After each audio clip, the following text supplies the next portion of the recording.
I was hoping that you could possibly give me some tips as someone who's never knocked doors before. If you were to like, if you were here and if you were my Yoda, what would your advice be? And you don't have to talk like Yoda, but what would your advice be for someone like me who's going out and knocking doors for the first time?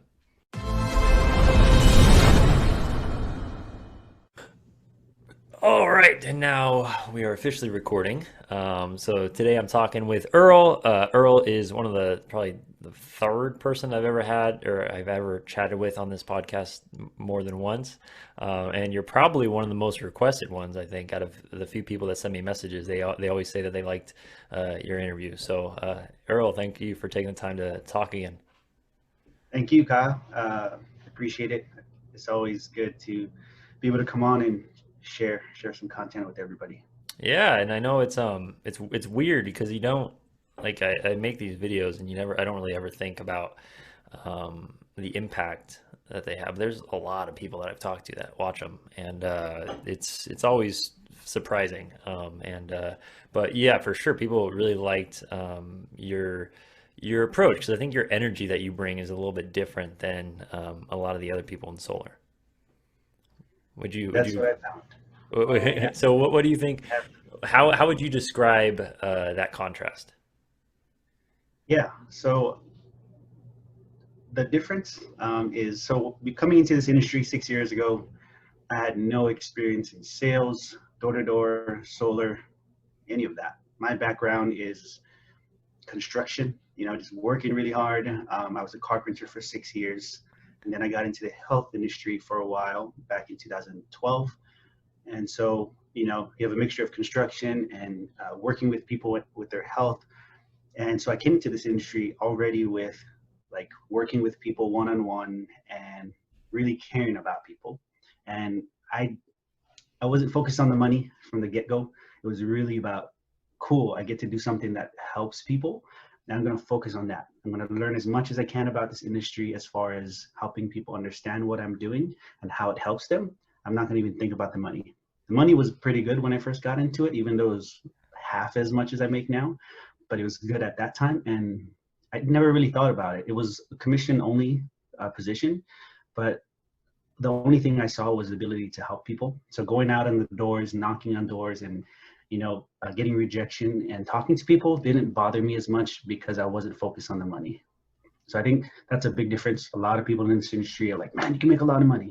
And they see the money, they focus on the money, they knock on the doors, they get the rejection, and they give up pretty quickly because the money doesn't come in as fast as they thought it would because that's all they were focusing on. And so I've learned that out of all the different types of motivations out there, studies were done that money motivation is the lowest form of motivation.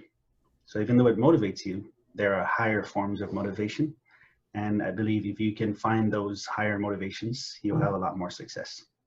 Yeah, for sure. And that's also when you think about people that are successful, obviously they stay motivated, right? Like even after there's people out there that are worth hundreds of millions of dollars, billions of dollars, and they're still working. And that's because their motivating factor is probably not related to the money, at least not their main motivation. And I love what you brought up because I think because solar is such a industry with great. I mean, there's great margins, there's great commissions. I think it does attract a lot of people that are just salespeople, sales first. And it sounds like you were a service first person, and through that, you've been able to obviously become good at sales and kind of develop that with relationships. Uh, so tell me about like what do you think is an example of things that you do that kind of help you to really care and build that relationship with people that maybe other people aren't taking advantage of? Or like, do you have any specific things that you do that when you're in the home with somebody, you make an effort to I can't, I'm kind of drawing a blank, but basically, is there anything specifically that you think you do that helps you to build relationships better than someone else? Yes. Yeah. So I wore this hat for a reason. We have a sign in the back for a reason, because that is has been the biggest driving factor in my success. Just being grateful every day for everything in my life, being grateful that the person gave me the time to speak with them, and letting them know that I'm grateful for that. So as little as that may seem, a lot of people overlook and underestimate the power of gratitude. And so applying that in my career has really helped a lot. Sorry about that. Um, yeah, like people, I make it all about the other person on the other side of the table. I hardly talk about myself. I'm always asking questions about them, making them feel that, look, you're the superstar here. I'm here for you, and I want to find out how I can help you the most. And yeah, so it really Yeah, comes back to that's gratitude. awesome. Yeah, it My, goes, I tell people all the time is like your job as a salesperson, you're not Luke Skywalker. You're the person that you're talking to is Luke Skywalker. You're Yoda. So you sit there and you're coaching them, you're helping them, but at the same time, the main person in the story and the main person that we have to care about most is them. And that's super great. And I love that you said gratitude because it actually came up in my video that I released today, which is all about referrals. And what I was talking about was knowing when to ask because too many people don't even really think about referrals until they're either A, desperate or they're just like B, done with the client. Like once they're done with the whole sales process, they ask for a referral because they just can't, they don't know what else to do. But one of the biggest things is being able to ask for referrals when people show gratitude your way. And especially when you approach customer relationships like you do, it is a two-way street because you're grateful for them, and then over time, once they get to know you, they're definitely going to be able to express that gratitude towards you as well. yes. Um, what I've learned in the past is a lot of times, a lot of my customers that have given me referrals, a lot of them, I haven't even asked for the referral. They'll randomly text me, here, I gave so and so your number. Here's their number. Feel free to reach out to them, or they'll be calling you, very soon. And it's awesome to have that to start receiving text messages or emails or all that stuff because that shows me that I did it the right way with that person. And then it reminds me, okay, what did I do different with that person, but I didn't do with the other person? But we also need to know that not everybody will do that. Not everybody is comfortable in doing it. Some people need more coaching with the referrals, and other people they just do it all the time. They're the influence in their circle, and everybody goes to them whenever they get something. They're like, "Hey, you got this? Who'd you go with?" Right? So you just kind of have to know people, be able to read them, know what kind of person you're speaking to, and then know what to do with that person. And so you're going to act differently with every person, but for sure, every person you're going to give gratitude, go over the top for them. Don't just do the solar. What are some other ways you can really bring value, not just put solar, because everybody does solar. Make it different. Give them an experience they'll remember, that they'll be happy to share with other people. They didn't just do solar, they did this and that, and super nice, and spent all this time, answered all my questions. Just going over the top. People become grateful for you, and now you're in their phone. They text you every now and then. They follow you on Facebook. I mean, just really doing it good. Yeah, they think of you as a friend rather than a salesperson. And that's kind of the key is you want to become friends with them and you don't want to do it for professional purposes necessarily, but you want to do it because you have a passion of helping people and you really, really care about the person that's on the other side of the table. So that's great. I love that. And I think out of all the people I've talked to, you're probably the farthest, the most focused on service and really taking care of your customer, which a lot of people like to kind of give attributes to and like mention it and talk about it, but they are at the same time, they're still maybe more of a salesperson than you are. But if you're good at it like you are, I'm sure sales just kind of flowing naturally. So that's cool. One of the reasons I wanted to talk to you is because I mentioned this before we started recording, but is I'm actually going out and I'm knocking doors for the first time this weekend. And not only am I telling you on the podcast or telling you because I want to be held accountable and I don't want to whine out, but or back out. But I was hoping that you could possibly give me some tips as someone who's never knocked doors before. I'm looking forward to it. I'm excited. I'm really doing it not because I need to. I'm more doing it just for like I think it's an experience that can help me to develop a lot of skills, specifically with sales, and also because I love solar and I want to help people. If you were to like, if you were here and if you were my Yoda, what would your advice be? And you don't have to talk like Yoda, but what would your advice be for someone like me who's going out and knocking doors for the first time? Yeah, for sure. So much when it comes to someone brand new. Um, Setting the right expectations is important as far as what to expect when you go out there. I tell a lot of times when I take someone out for the first time, I tell them, hey, expect to get a lot of no's. Expect to get the rejection, some rude people, people just closing the door, not being open to you. Expect that. You're not gonna, everybody's not gonna be happy. Everybody's not gonna be, hey, good to see you. They're busy, they're doing stuff. So the more clear you can be on your expectations, the easier it's gonna be for you to keep your energy level high. Because the biggest problem I see when brand new people go out there is they have this expectation of like, oh man, I'm gonna kill it and I'm gonna find a lot of people and make sales, this and that. And when they don't get it right away, they're like, oh, this doesn't work. I'm not gonna do it, right? And so it's not easy. It's simple, but it's not easy. And so my recommendations is first, getting your expectations straight, knowing that you're gonna get a lot of no's, a lot of rejection, but that's good because that's teaching you what's working and what's not working. And so the only reason I'm where I'm at now is because I went through a lot of no's. I went through a lot of rejections. And I always tell people the most successful people in any industry, they've had the most failures, the most mistakes, the most rejections, like story after story.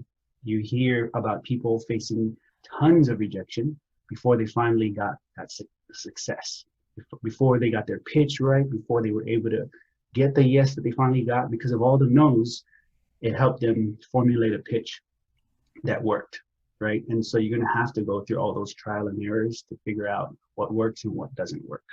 And then talking with people like me and other people in the industry that already have this experience, asking them, what kind of things do you say? How do you start your pitch? And what do you do throughout your pitch? And how do you get the bill? All those things are crucial. But the biggest thing is just get out there. The hardest door, I tell people, is the door to get out of your house. People talk about knocking doors and they don't even leave their house, but then they get to the neighborhood and then they're in their car watching YouTube, going on Facebook. It's like, get out of your car and hit that first door. The first few doors are going to be rough. You're going to stumble and have a hard time. But after that, you're like, man, I'm out here. It's actually not as bad as I thought it was going to be. And now you're just having fun. Have fun, enjoy it. And another big thing is I tell people, don't think about or look at the things you don't like about door knocking. Think about and look at the things that you like about it. So for me, I'm constantly telling myself, man, I'm out here getting exercise. It's a beautiful day today, nice weather. I get to look at these nice houses. I get to meet new people every day and I get to help people. So how many people can I meet that I can help today? I'm really not concerned about the people that are going to tell me no, that reject me, or don't listen to me, because I'm not out here for them. And I don't take it as a no, it's a not now, right? I'm just gonna come back to that person. They're just really busy. They told me not interested. They didn't even hear my pitch, but they said not interested. To me, that means not a good time. Come back another day. Who I'm looking for is the person that when they open the door, they're smiling. Hey, that person is a great prospect. Cool, this is gonna be a good conversation. They're open to me being here and they're not closed off like this and like rushing me through my pitch. If you see people do that, you're in for a tough conversation and you better have your A game on. And so before every single door, I'm always amping myself up. I'm doing some affirmations. I tell a lot of my reps, before every door, tell yourself, I love what I do and what I do brings value to people. Something simple. You can say, what I do helps people save a lot of money. Anything you need to do to get your confidence level up before you hit every door. And this is from Brian Tracy. He said he would tell himself every day before meeting any prospect, I love myself and I love what I do. Just doing that over and over until you believe it, and then you hit the door. Never go out to knock doors not feeling it. Some people will say, oh, go out there and then you'll start feeling it. I say, feel it and then go do it. Do whatever it takes to get you to that mood of like, yeah, I'm going to do it. I'm going to talk to people. And if you ever your energy starts coming down, go get an ice cream cone. Go take a break, Go watch a funny video, watch a motivational video, go watch this podcast, whatever it is, get your energy level back up, and then hit it again. Take breaks. Don't burn yourself out and hate it. I only go out when I'm feeling it and I love it, when I'm happy, but it's become easier for me to feel like that every day now.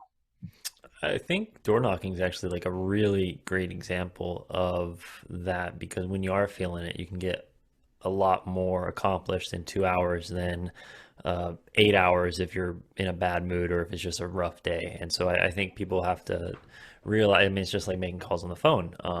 You have to realize that you need to be your best self in order to get the best results. And once you find that best self and you're in that mindset, then you're going to be able to get a lot more accomplished in a lot less houses, just because you have that like positivity just radiating from you, and it's contagious. The homeowners will feel that.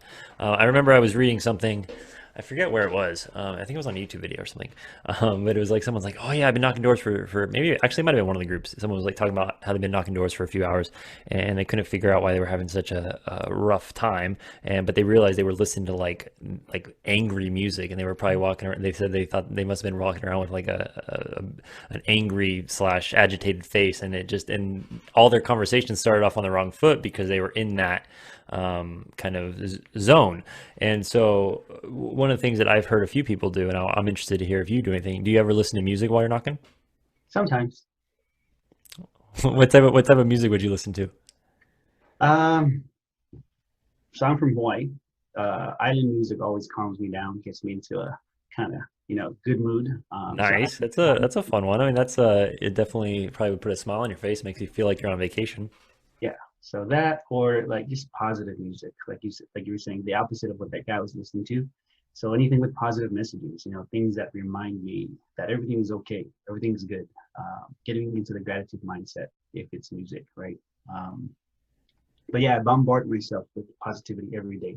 It's important, no matter how positive of a person you might be. It's important to still do it every single day and get into that habit of just every day, positivity, gratitude, positivity, because we all vibrate at a certain frequency. And I've been learning more and more about this, that each emotion that we experience gives off a different vibration, and it's a different frequency. There's a frequency scale that Stephen Hawking's put together, and it shows anger, happiness, peace, joy, all the way up to the top.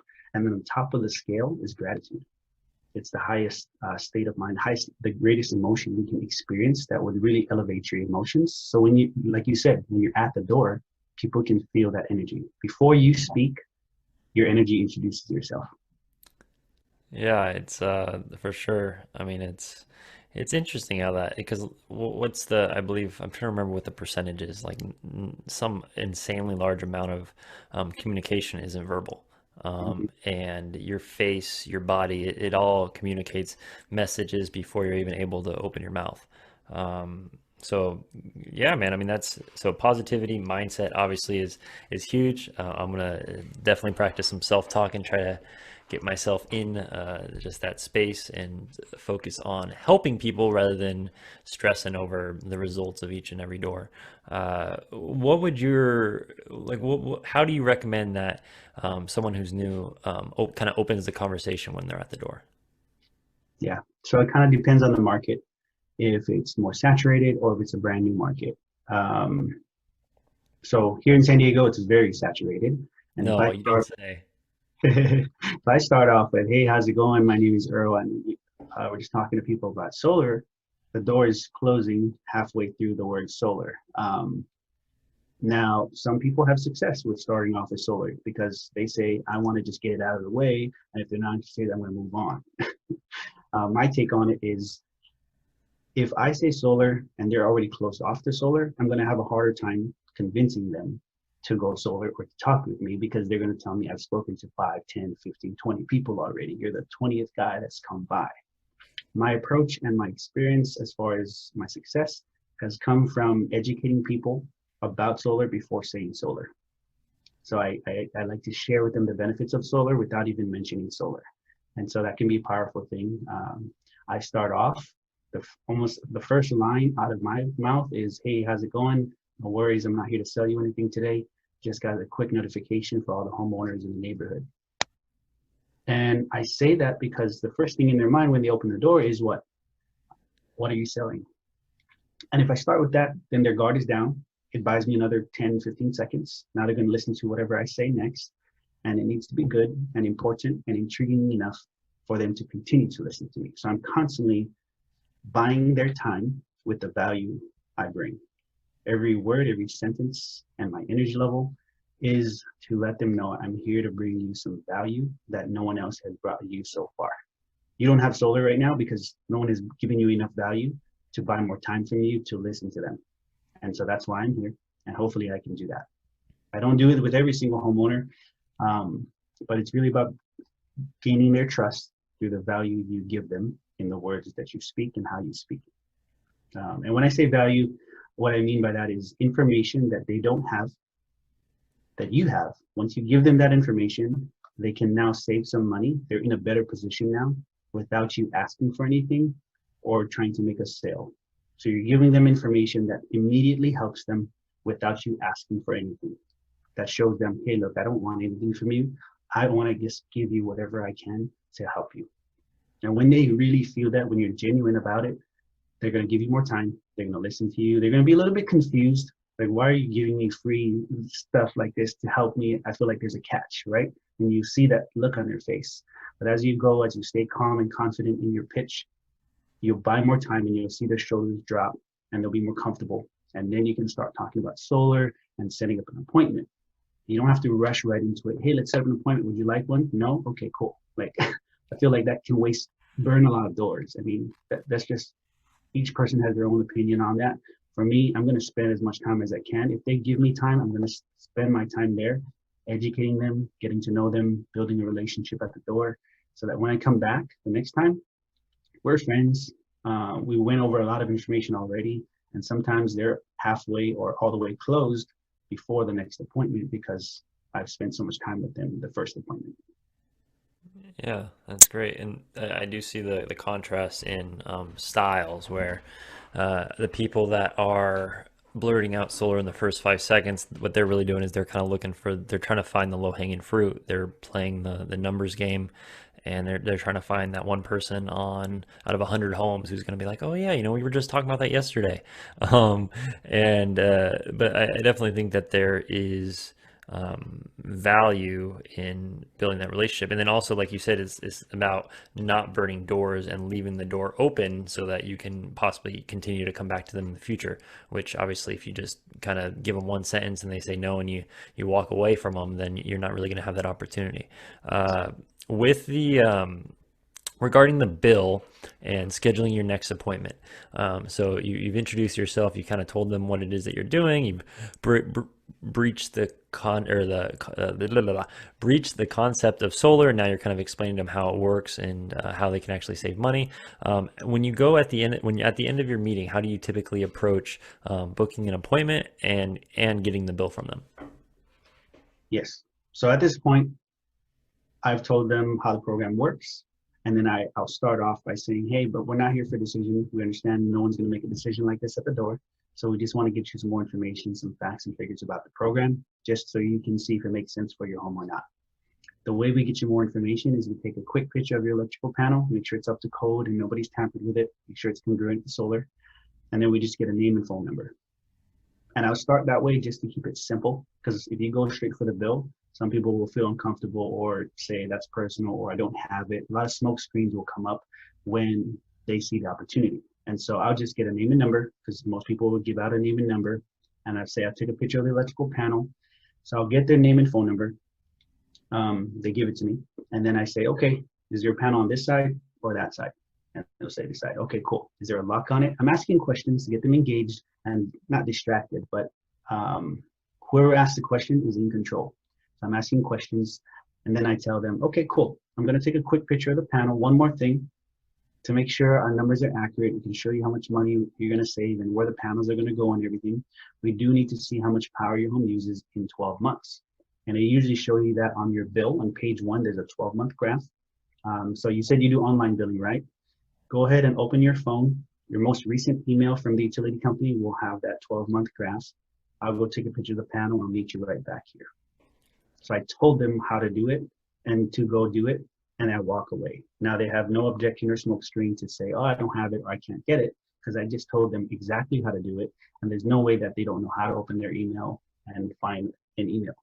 Most people, if you don't give them that instruction and you just say, hey, you have a bill in the house that I can take a picture of the graph, they'll say, no, my wife does it. No, we shred it, things like that. So I don't give them that opportunity by asking an open-ended question.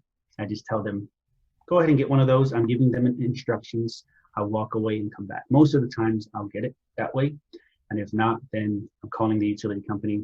It's going to take 2-3 minutes. They just confirm you're the homeowner. They'll give us the information. And then worst case scenario, hey, no worries. When I come back, just have a bill ready. I'll build a system and we can adjust it up or down when we come back.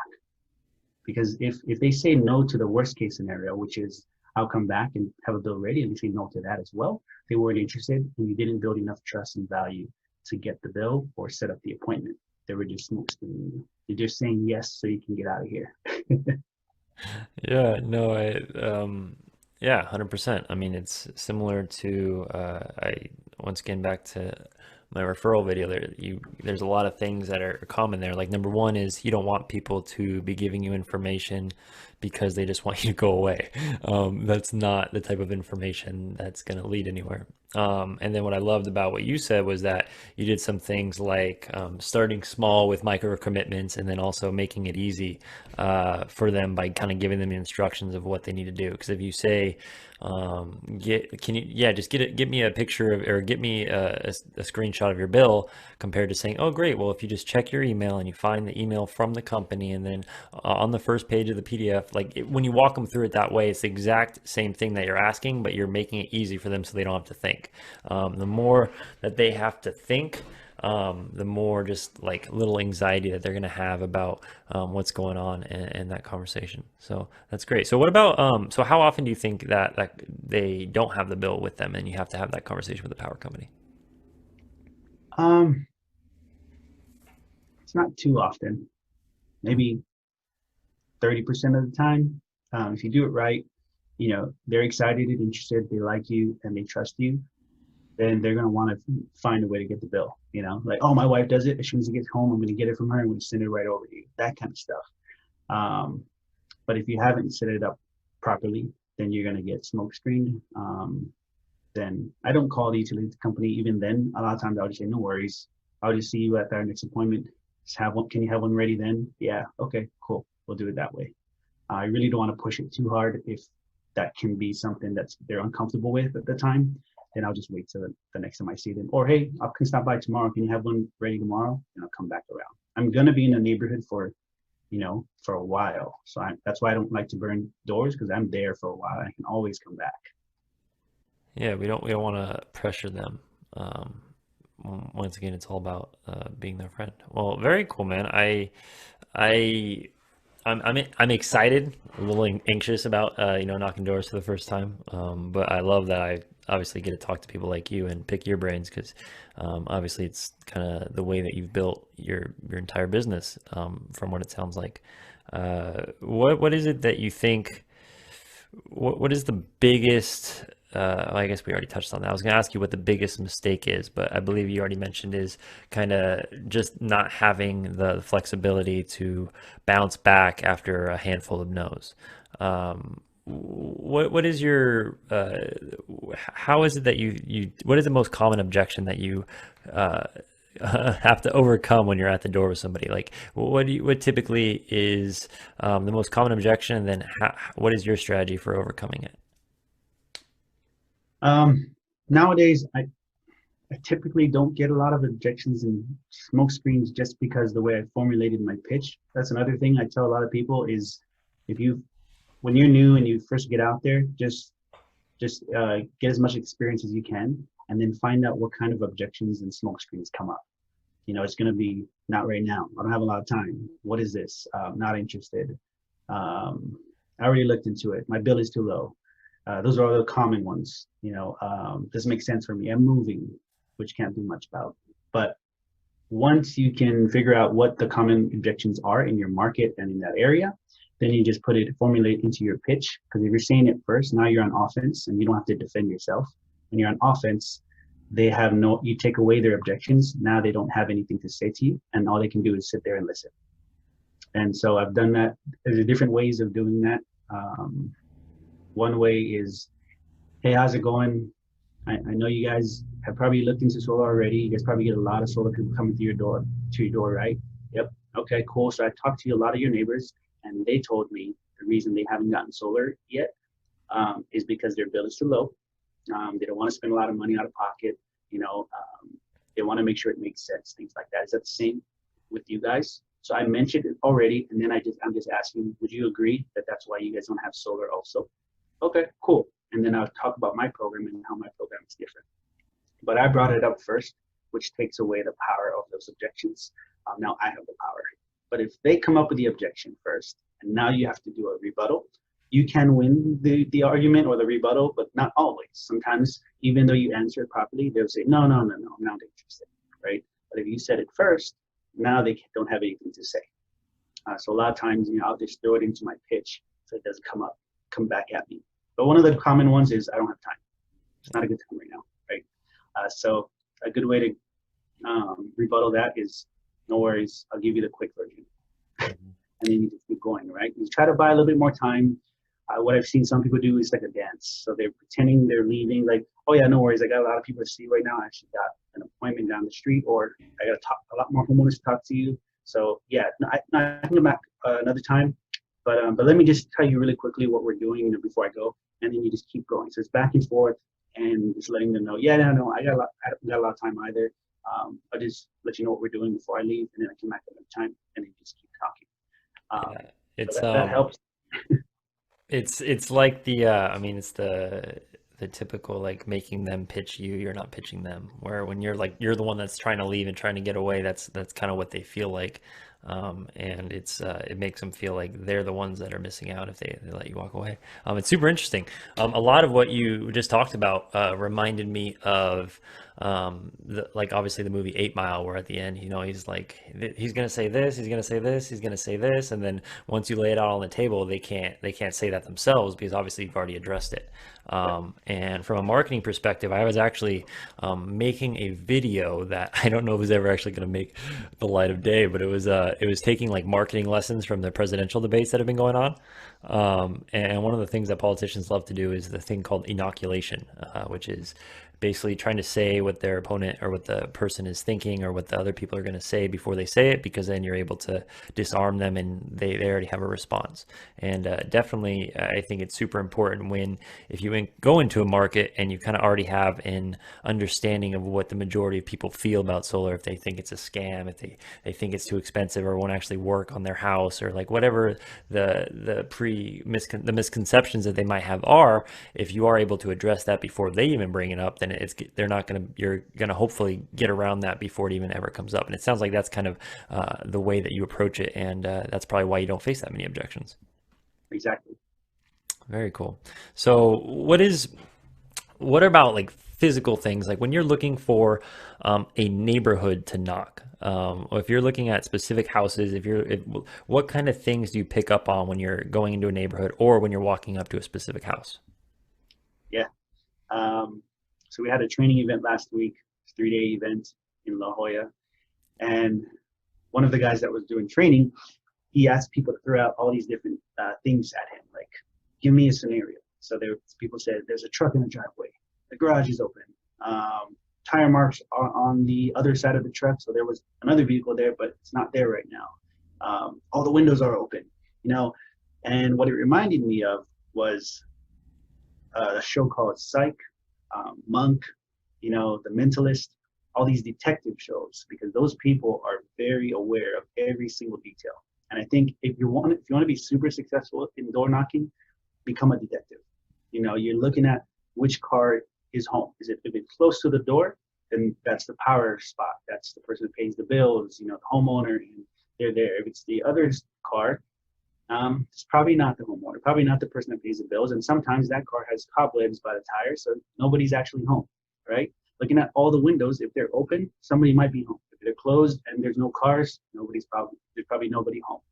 I skip homes with no cars. I'm trying to save time. I'm just hitting all the homes with the cars, and then I'll double back and check on those other houses. Maybe a car came back. Prime time, I'm usually hitting most of the homes. Garage, because Oh, that probably means they're outside. Now they can't close the door on you. And people are more open if their garage is open. So I like to talk to people where I'll skip everything else and go straight to the open garage, and then I'll go back where I started. But I'll drive down the street, check out the neighborhood before I start hitting it. So I'm driving through a couple streets, looking for the most busiest street with the most cars home and the garage is open. Um, is I'm that looking at, proven that if they have their garage door open, they're more open?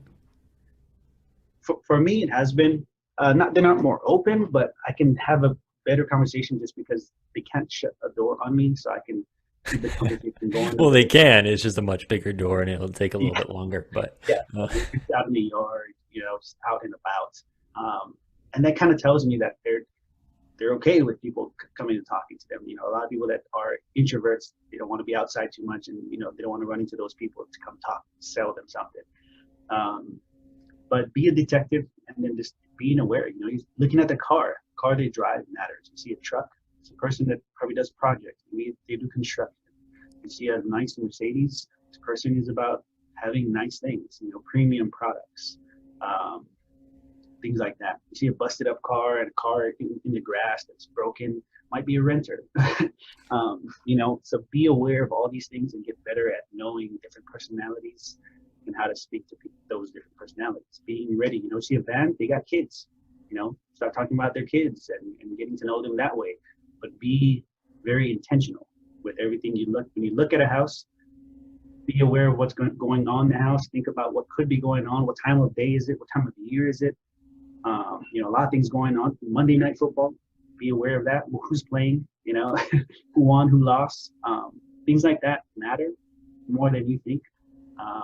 Just to build a conversation and gain trust. You see a Steelers flag in front of their house, that could be a conversational tool.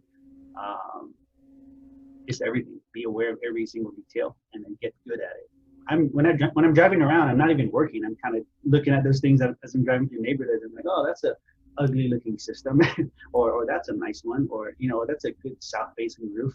And I'm aware of these things everywhere I go. When I was doing carpentry, I would do the same thing. I'm like, oh, that beam is crooked. I'm staring at everything. And so, if you're going to be in this industry long term and you're serious, you have to become very detail oriented. yeah, it's funny. It reminds me of I do the same thing, but I do it from like the marketing perspective, where I look and number I see south facing roofs. I'm like, oh, that's a nice roof for solar. And then but then I'm looking around, and when I see solar, I look at the house and I try to find trends of things that we might be able to use from an online advertising perspective, because there are certain characteristics like I mean, some big ones, like a lot of people that have solar, they have pools, and pools are a great one because if they have a pool, they probably have electric bills that are much higher than average. Typically, if they have a pool, it's probably a nicer house, and they have a little bit more money than average. And so another example would be people that take care of their home and their garden, people that actually like take pride in their lawn. Obviously, you touched on that with renters. If they don't seem to care at all about their grass, they're much more likely to be a renter. And little things like that. Like I think it's important to be able to pick up on that. And I'm glad you mentioned Psych and Monk. I used to be a big fan of Psych, and I always wish I had that ability. And I'll have to try to practice and try to see it when I'm actually out there tomorrow. But that's cool. It's a very interesting way to look at it. I think one of the things that anyone needs to do, whether it's on the phone or if you're door knocking, is kind of make that first step to build rapport, which is breaking the ice without even before we're getting into like why you're there, just kind of finding some common ground. And because you are interrupting their day, and so you have to make a little transition from interrupting their day to actually talking to them about why you're there, and finding little things like that that you're able to compliment them on, whether it's their flag, whether it's talking to them about their garden, or if they're working on their car, making a little joke about how maybe they can work on your car next. Like little things like that, I think would be go a long way at kind of breaking the tension that is from some random person who is probably a salesperson walking up to them. Yeah, Yeah. for sure. Yeah, and that's the thing. You think about homeowners and how they hate salespeople and they don't like salespeople coming to their door. So imagine in their mind, what does a salesperson look like to them, right? And then you have to be opposite. And so I don't look like a salesperson when I'm there. Like you asked earlier, Perfect. So I'm gonna go knocking tomorrow in board shorts and a tank top. yeah. Um, like I'm 10 feet away. I'm way further than a lot of people, especially with everything going on now. So I'm pretty far away. I'm faced sideways. My shoulder is faced towards them. You know, I got to get out of here. I can't be here for long. I never face like this. My tone is very low. A lot of times they have to come outside to hear me, or they're really trying hard to listen. All these things are psychological things, and it really helps get their attention. If you're speaking really loud and you're very excited, salesperson. But if you're just a low tone, hey, how's it going? Sorry to bother you. You know, I'll be really quick. Things like that. Um, Kind of throws them off. And then you start asking questions. When you ask a question, they can't think about how to get rid of you while thinking of the answer to the question. And so, so having questions throughout your pitch every so often to keep them engaged and stay in control is good. If you're talking the whole time, you know, they're going to get bored really quickly and try to get you out of there. But if you're asking questions and trying to get to know them, then it helps break down their barriers, their walls. Yeah, for sure. And asking questions, it's all about, like you were talking about, keeping control. So asking them questions in a specific way so that you already have a good idea of what their response is going to be, or giving them options with an either or question so that no matter what their response is, you kind of have a plan as far as how to proceed. And obviously, a lot of this stuff comes with experience, but it's just good to keep that in mind. And I think it's probably more valuable for people to like create a list of questions not to ask, because once you ask a question and someone slams the door on you, or they start rambling on for 10 minutes about something unrelated, you want to take note of that and not use that question again, because like you said, it's all about control. Don't give up control of the conversation. One last thing I want to talk to you about is going for referrals when you're in person with somebody. Obviously, you're very relationship based, and you do get a lot of referrals, like you mentioned, even from people that you don't even ask. But do you have a strategy for asking for referrals? Um, yeah, No. there's several different ways I He's do like it. he's like I'm so awesome, I really don't need to worry about it. But I was just curious as far as any kind of advice that you would have, because I do think that referrals is probably one of, for some reason, it's like one of the easiest things that people can um, go after, but very few people do it properly. So I was wondering if you just had any advice when it comes to referrals other than the stuff that we've already mentioned. Yeah, for sure. So I just haven't been super intentional about it. I know my referral game could get even better if I was more intentional with every single customer. And so there's several things that I try to do is even at the door, right when you set up the appointment, you know, getting them so excited and amped about this program, letting them know, hey, um, this could potentially save you guys a lot of money. You know, I've already given you some information. Before I come back the next time, I want you guys to start thinking about some people that you guys could help, because this could potentially save you guys a lot of money. And if it makes sense for you guys and helps you guys save money, you know, you might have some family and friends that you guys could also help as well. And we have this cool referral program that will help you pay your bills for up to a year, if you guys can help other people go with a program like this. And getting them to think about it very early on is important, because you don't want to wait till all the way to the install. You can, but get right there at the door, and then when you come back, sign them up. Again, you're asking them. Some people, we have a referral form right there. We put it right in front of them with the money that's next to it: $500, $500, $500, and just tell them, put as many names as you can. You know, make as much money as you can to help pay down your system, pay for your bills. Here's the form. Let's start filling it out now. Um, Open your phone book and fill it out as much as you can. And we've had this sheets where it's 10 slots, and I've had customers fill the whole thing out. You have 10 homeowners with 10 phone numbers and addresses and everything, and they're so excited about the program. They're like, oh yeah, and they start talking to each other. What about Christina? Do they have solar yet? And they're just having this conversation while you're there, while it's hot. Get them to talk about it and say, can you think of anybody right now? You know, I can reach out to them. You can reach out to them. I can help you put together some wording whether you do a group text message to everybody. You know, you can make a social media post. I like to tell my customers, I'll make the post for you. I'll take some pictures on the day of installation. I'll put the whole post together. All you have to do is copy and paste it and put it on your Facebook page. And you do that, and I'll show them some examples from my customers' pages. I'll show them a screenshot. I told them, like this customer did this, has this many likes, comments, and they got a few referrals from it. So they got $1,500 just by making one post. Get them excited about it, show them some proof that it works, and like you said, make it easy for them, coach them through it. And then promotional gifts. You know, we like to give a lot of branded stuff, a water bottle that they can take with them everywhere. Some of my customers, they've asked me for t-shirts. I give them a t-shirt saying, you know, like keeping it clean, and then it shows, has the logo and got solar or something like that. I have renewable grocery bags with our logo. You know, the sun powers our home, things like that. But anything they can take with them that they will appreciate, that they can use to promote your brand. And then I always just give them gifts. You know, hey, here's a bottle of wine, or here's a dinner after installation. Send you a dinner. What kind of dinner do you guys like? You know, I give you all these extra gifts that's on top of the solar. So now that they remember me, and when they say, "How was your experience with solar?" Somebody asks them, "Oh man, it was great. They got me a dinner. They got me some wine. They sent me these gifts. You know, it was a really good experience." And so don't just put solar and go to the next homeowner. Make sure you treat every customer like your first customer, you know, like the only customer. Don't treat them as another number. Yeah, branded swag is important, but I think one of the things that is underutilized once again is just gifts, like you were talking about, just gifts that they might use. And when you're in their home, when you're talking to them, when you're building rapport, when you're learning about them, when you're becoming their friend, you pick up on things that you should be trying to pick up on things that about the person that you can even use for gifts. And like for example, if they are a Steelers fan, what's a gift that a Steelers fan would really appreciate? You know, and little things like that are really going to go a long way to build their trust. Some other kind of like general rules of thumb for people out there when you're giving gifts is it's better to give something that's like top of the line. So like better to give them like the best possible water bottle than to give them something else that's a little bit of a lower grade.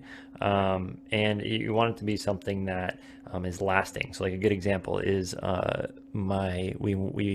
me and my family, we bought this home, and the financing person, the mortgage person, bought us a like $150 blanket, which I didn't really appreciate, but my wife did. And that's in our living room. It's something that we keep around, and it's just like, it's a really nice blanket. It's an example of something that we probably wouldn't buy ourselves, but it makes a really, really great gift. And so those are the types of things that you really want to consider because you're trying to build that long-term relationship. Another thing I loved about the way you kind of approached referrals is, and this could be something that a lot of people need to realize, is the money is secondary. Like $500, $1,000, no matter what it is, however much it is, it's still secondary. The main reason that they're helping you has to be because they want to help you, and that is how you're going to get good referrals. A lot, and there's hundreds and hundreds of people that we have in our networks that want to help us. They just don't necessarily know how. So making it easy for them, providing them with the ability to, hey, copy and paste this. Oh, here's the text messages that I'd like. Here's how I would recommend bringing it up. That kind of stuff is super crucial and important, not only for referrals, but for pretty much everything. Is we want to make sure that we're trying to focus on making it easy for everyone who is in our network. Awesome, Earl. Well, thank you so much, man. So what I'm going to do is I'm going to take some notes, rewatch this video. I'm going to keep you updated with how it goes, and probably everyone updated. I'll try to maybe even record a video about it. But I'm excited to go out there and knock some doors and just connect with people and build those relationships, because that's obviously what it's all about, you know? Yeah, for sure. Love it, man. One more thing before I go, I forgot to mention, I shared this the other day in my stories, but go and visit all your old customers. Go to their house, stop by. Hey, how's it going? Haven't seen you in a while. Just want to stop by, say hi. You'll be surprised about, you'll get some referrals that way. You show up at the door. How's everything going? Have any of your neighbors asked any questions? And you'd be like, yeah, actually, or they lost your number, lost your card. Drop by, bring a gift. But really stay in touch with all your customers. No matter how long ago it was, just go back and see them, because that's going to help a lot as well. They're going to tell you that person gets moved in. That person has actually been looking into it. They're going to tell you all these things about all their neighbors. And it's a lot easier than having to knock fresh doors. Just, get the information from all your customers in the neighborhood. I mean, it's a general rule always, like we want to have that person like, oh yeah, I was just visiting so and so next door, and like being able to anchor that with real people in their neighborhood is gonna bring people's guard down quite a bit, especially when we're knocking a door and they're angry. But if we we can give them a reason why we're in the, even if you're just, oh, I was just talking to so and so, like that's why it's super important to make sure that you try to get names of everyone at the doors, and keep that in mind and take notes of it too, so that you have that next time you go to the door, you're going to look super impressive. Earl, thank you again so much for your time, man. You're awesome. I'm super excited. I love talking to you because I think you're kind of a, I don't want to say a unicorn, but you're a kind of a rare guy in that your approach is a lot different than the majority of solar pros. But I think it's also something that if more people had your approach, I think the solar industry would be in just a super great place. If there's anyone that's watching this that wanted to reach out to you and contact you, I know that you have an awesome Facebook group. I was hoping that you could give them a little bit of information about that. Yeah. So it's called D2D Energy Experts. So it stands for Door to Door Energy Experts. Uh, Go ahead and join that group. There's a lot of content already in there when it comes to door knocking and just anything in general. I posted in the announcement section a lot of important posts as far as how to put together a pitch, how to make sure appointments don't cancel, and just go into the search box and type my name, and you'll find all the posts that I've posted over the years, along with some videos from other solar pros in the industry that we did during COVID. Use the hashtag next level PV, and you'll find about 10 videos from other solar pros where they all shared free information during that time when people were having a hard time generating leads. Awesome, man. Well, thank you again, and I hope that if people got half the value that I got out of this, then it's going to be an awesome video. So thank you for taking the time, man, and we'll talk again soon.